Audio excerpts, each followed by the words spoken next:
Videotuotanto ja mediapalvelut. jpvpalvelut.fi.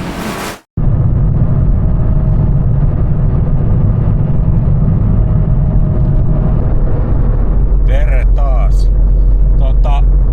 Ekaa kertaa kesärenkaat alla, plus 10 lämmintä, niin on ehkä todettava, että nyt on aika niin autoa kuin pyörääkin vaihtaa kesärenkaat alle ja keli on erittäin nätti. Ja mulla on tää repsikas istuu sellainen salainen kuvaaja, et en tietenkään ajais kuvaa mitään. Niin oli tarkoitus lähteä sinne omille reiteille ajamaan, mutta pikkulinnut lauloi, että siellä on vielä niin paljon lunta, jäätä ja vähän vettäkin, että totesin, että nyt on parempi ehkä tänään kehittää jotain muuta. Ja nyt sitten, olipas sillä kiire. No joo. Anyway, niin nyt sitten suunta kohti Haminaa. Käydään Lelun crossirataa kokeilemassa. Mä oon kerran käynyt aikaisemmin Lelus ajamassa. Ja eli ei ole mitenkään niinku tuttu reitti tai rata. Et en muista ulkoa tai mitään, mut kerran ajanut, että suurin piirtein nyt tietää jotain. Timpan pitäisi olla tulossa. Oletan, että Timppa jättää Kawasakin tänään kotiin ja tulee crossipyörälle, eli silloin 2,5 YZ ja meikäläisellä tietysti toi 4,5 YZ, niin ihan hauska, kun 2 Yamahaa eri kokosta nelaria pörrää radalla samaan aikaan, niin ei siinä mitään ja mennään kattoo miten ajot sujuu ja varmaan on aika tuskaa, kun talven aikana taisin ajaa 4 kertaa, joten ajokunto voi olla aika nihkeä ja nyt sit ekaa kertaa kesärenkailla, niin katsotaan tuleeko tosta yhtään mitään, mut kokeillaan.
helvetin paljon helpompi ajaa, mut sitten saatana sammuu.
Alkaa... vähän tuli oksennus suuhun. Niin, alkaa menee käsistä loppuu puhti, kun pääsee liikaa paino eteen ja yläroppa pääsee rojahtaa eteen tohon. Ei oo nyt niinku ajo-asento yhtään sellaista mitä pitäisi. Ei oo yhtään sellaista mitä pitäisi. No kevään ekat ja tällaista pöppäröitä on tosi syvää tollasta. Takapyörä tulee koko ajan eri uras kuin etupyörä, niin on jotenkin vaikea.